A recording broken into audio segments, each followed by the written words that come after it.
In our event, all the food and drinks have been specifically taken care to provide the highest capacity from your brain. Well, it wasn't, but it could be true. To talk about how fast you can take decisions, please join our next speaker, Dr. Delia McCabe.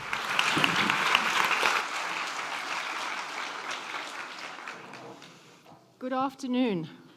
Generally, the talk after a lunch is called the graveyard shift for a reason. And normally, I don't have wonderful speakers before me to get everybody energized and activated. But I still have to get up and just move in a certain way, because it's part of the story that I'm going to tell. So if you would just stand up, and I will give you directions.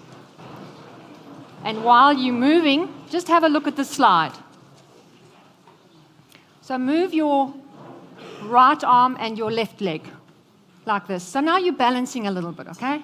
And then do it the opposite way. And do it this way, and do it that way. And do it this way, and do it that way. Okay? You're getting the idea. You can do this by yourself. Carry on until the slide is finished. But watch the slide now. And have a look at that slide. Because what's happening in your brain right now is being reflected by that slide. So you can sit down, and I will carry on. One of the things that I've heard over and over and over again while I've been here, meeting fascinating people and listening to fascinating talks, is about change. And there's just one thing that I want you to say, and I want you just to think on this, ponder this. All change is brain change. Nothing happens without the brain changing. Every single one of you that are going out and speaking to people about changing the way they are currently doing anything means that their brain has to change. Now, I know that none of you came here for a lecture on neurophysiology and neurochemistry and neurobiology. But the news is you're going to get a little bit of it, but not a lot, because I understand that most people's brains in today's world are exhausted.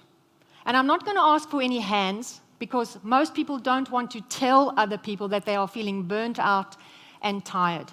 They may feel that that's kind of like an attack on their character. But I want to promise you, I work with people all the time that are physically and mentally exhausted. And part of my talk today will explain why that is the case. Because we are living in a time of change. This will be the slowest that we will ever experience in our lifetime. And that should frighten all of us. But we're going to talk about the intimate dance between our body and brain. And you started that with that movement. Then we're going to talk about the nutrient needs of the brain. And I'm going to talk about our need for sweat, stress, and sleep. Let's start with the brain and the heart. Most people aren't aware of this, but the brain and the heart grow concurrently in utero.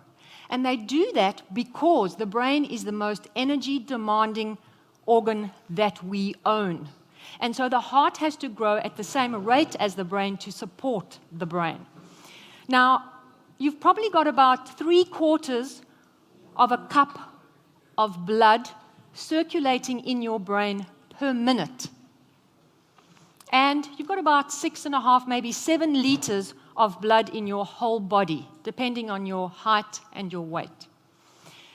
What we know about cardiovascular disease is that when people have cardiovascular disease, they have challenges with their mood, affective disorders we call them. So they will have possibly anxiety, depression, maybe even PTSD, and even bipolar.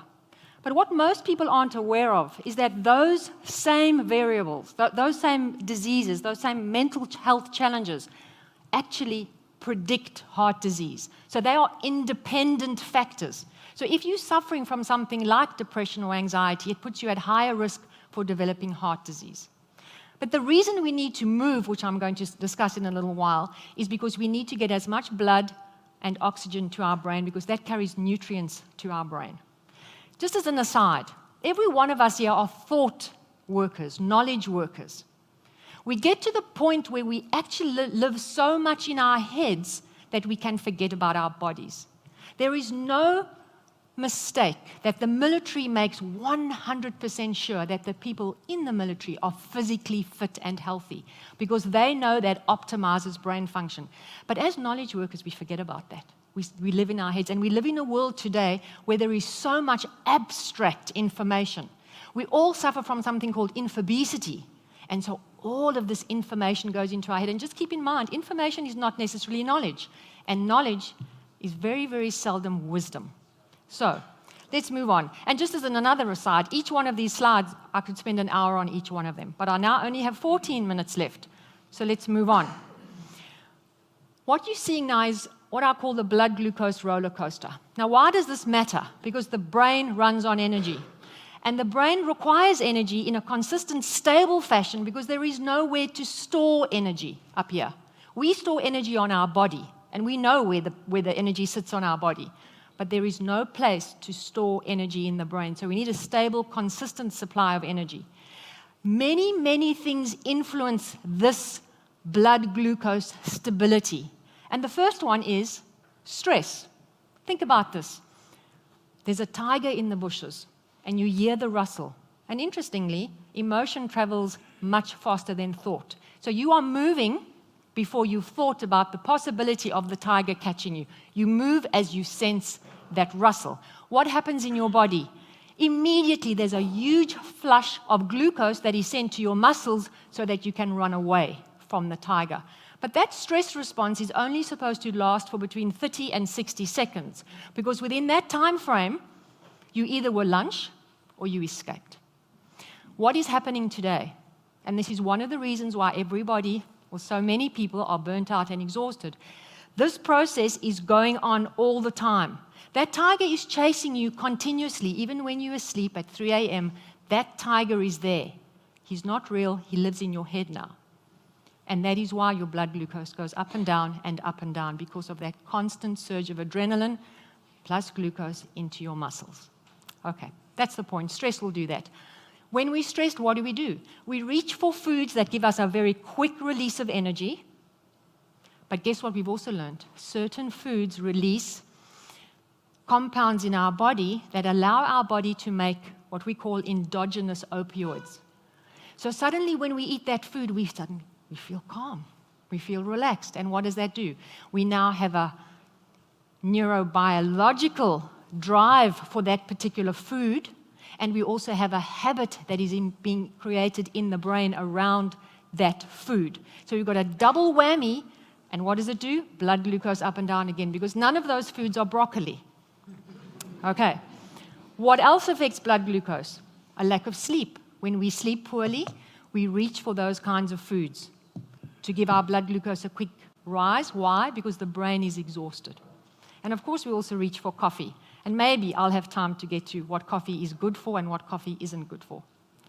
There's Brian. So the blood glucose roller coaster is a very fascinating topic, and it's a very important topic, because without energy, you cannot make any brain change. You got that? Without energy, you cannot expect yourself, your team, and leadership cannot make change. And this is why people are so exhausted, because that tiger now lives with us continuously. So let's move to the prefrontal cortex. The prefrontal cortex is the most sophisticated part of the brain. It's the part of the brain that allows us to make decisions. It's also the time machine part of our brain, which is where the stress response works with the prefrontal cortex. Because you see, you can be sitting at your desk or you can be driving in your car, but you are not there. You are in the past regretting something that you did, or you are in the future anticipating some disaster. And what does your blood glucose do? What does your heart rate do? It responds to those thoughts. You cannot separate any of this. There's an intimacy and an intimate relationship between your body and your brain. Trying to separate it will land you in deep trouble. And that's why so many people are exhausted today, because they don't understand this interconnection. So, prefrontal cortex. What happens when we're very stressed? And I'm going to dive into this in my workshop. The prefrontal cortex is unable to form new connections when people are chronically stressed. So people will make the same bad decision over and over, or be paralyzed and be unable to make a new decision, because the prefrontal cortex is the most energy-demanding part of the human brain. We use upwards of 25% of the energy that we eat, that we consume. That's what the brain uses. And the brain is only 2% of body weight, but it uses upwards of 25% of what we consume. The prefrontal cortex is only 10% of total brain volume, but it uses 25% of that 25%. So if any of you get to the middle of the day or the end of the day and you say to yourselves, I'm so exhausted, I cannot think straight, don't ask me a question. We know what the brain does under those circumstances. It either does nothing or it follows a habitual knee-jerk response. But we don't just have decision fatigue today, we've also got something I call choice fatigue. There are so many choices, and every single time you make a choice, guess what happens? You're using up energy. So the prefrontal cortex, phenomenal, sophisticated, very, very sensitive part of the brain, but most people do not know how to optimize its activity and how to make sure that it supports decision making. And guess what? Change, because that's the word of the day, isn't it? Now, you may say, well, why do we have to talk about gut health? In all honesty, guess what? If your gut isn't functioning well, neither will your brain. And the reason for that is because the gut lining and the blood-brain barrier are very, very similar in structure. If your gut isn't functioning well, you cannot make two very, very important substances. The first one is called BDNF, and it stands for brain-derived neurotrophic factor. And if we don't have enough BDNF, we cannot make connections between our neurons to change the way our brains function. Something else that the brain needs is something called vascular endothelial functioning compound. And guess what it does? It makes sure the blood-brain barrier stays stable and secure. Because if your blood-brain barrier isn't stable, guess what happens? Toxins and inflammation pass over into your brain and impact your mood, impact your capacity to focus, impact your capacity to concentrate, to lay down long-term memory, and even to, guess what? Change. So, gut functioning is extremely, extremely important. So this is a slide that I could spend many, many hours on. And I've only got 6 minutes left, so I'm not going to do that. But this slide indicates that the brain and the body are a magnificent working organism. So what happens is, we consume something, and the body and the brain works magic on that something and turns it into something else. So these nutrients are required to make 5-hydroxytryptophan, which is basically what allows us to go to sleep. And this is the foundation of the way we go to sleep. But the other slide that's in my workshop explains that to make adrenaline, which we're all making all the time, or most of us, a lot of the time now, uses exactly the same nutrients. So what do you think the human organism does when it's faced with having a lovely little nap or running away from that tiger that won't leave us alone? There is no conscious choice about this. The body will always choose survival. So what happens? You're stressed, you're exhausted, your brain is completely overwhelmed, you feel uncertain, and then you lie down and expect yourself to go to sleep. You can't do that for many, many reasons, but one of the most basic is because you don't have the right nutrients. They're all being used to make adrenaline and cortisol. So once again, if you're feeling burnt out and you're feeling tired and you're feeling overwhelmed, there is absolutely nothing wrong with you. It means that your physiology is working the way it's supposed to. What we need to do is counter that in a way that most people don't know how to do because they don't understand this. So, I've only got 4 minutes left, so let's get on with this. What does movement do? There are researchers that believe that a lack of movement is the reason for mood disorders. And there's a lot of solid evidence to support that. Of course, when we move, we create more mitochondria. When we have more mitochondria, we have more energy. It's easier to change when we have more energy. And guess what? It also affects our gut function, it affects our blood glucose, and it affects our heart rate. And we end up making more BDNF, brain-derived neurotrophic factor, which allows all our neurons to connect beautifully.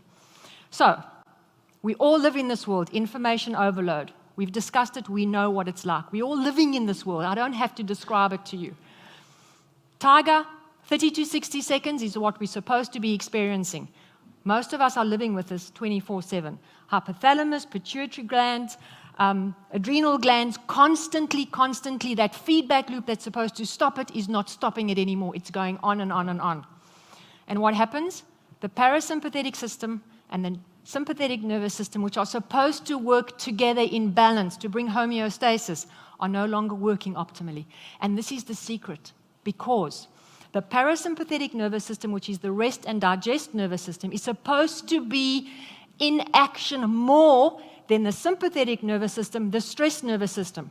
And guess what? That is why it is more robust, because it was supposed to be used more. What is happening today? Another reason for exhaustion.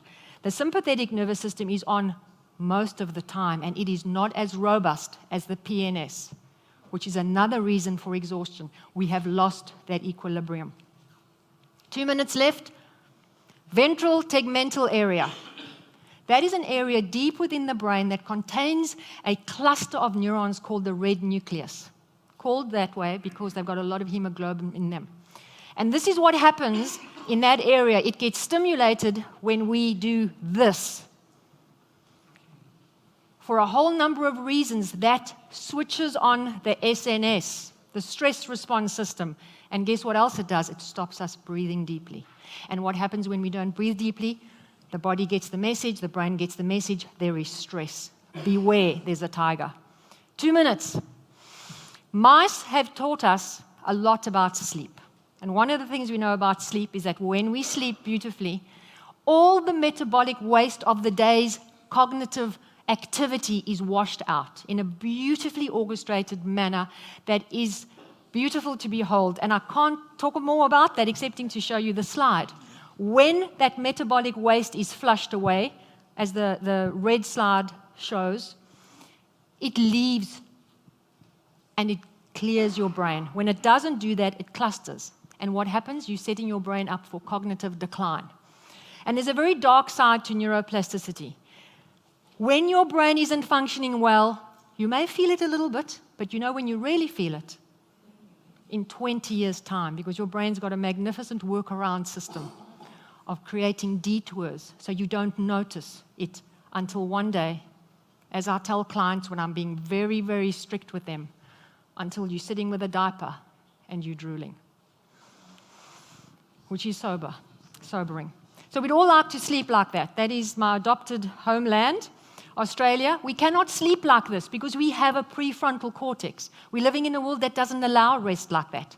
So what do we need to do? We need to remember that a brain that evolved in a jungle is now being put into a concrete jungle. And to expect it to cope brilliantly, to expect your teams to cope brilliantly, to expect leaders to cope, if their brains are not functioning well, is an extremely unreasonable thing to expect.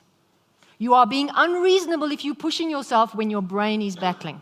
You are being ignorant if you are doing that, because you don't understand about this beautiful interplay and how we are no longer working with our brain and our body to optimize the capacity to change. I wanted you all to say that as we ended.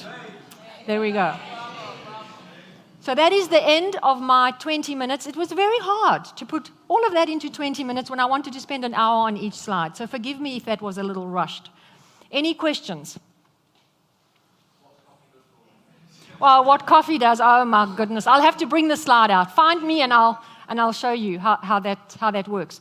Coffee, Cliff's notes. Coffee increases focus and concentration, but it reduces creativity. So figure out when you want to use coffee. Coffee also stimulates the stress response, so you're going to have blood glucose roller coaster when you consume coffee. And just remember, chronic stress is very, very expensive from a nutritional perspective. So you need to think about your diet as well in terms of feeding this greedy brain. Thank you, Delia. I'm very stressed. I'm very stressed now.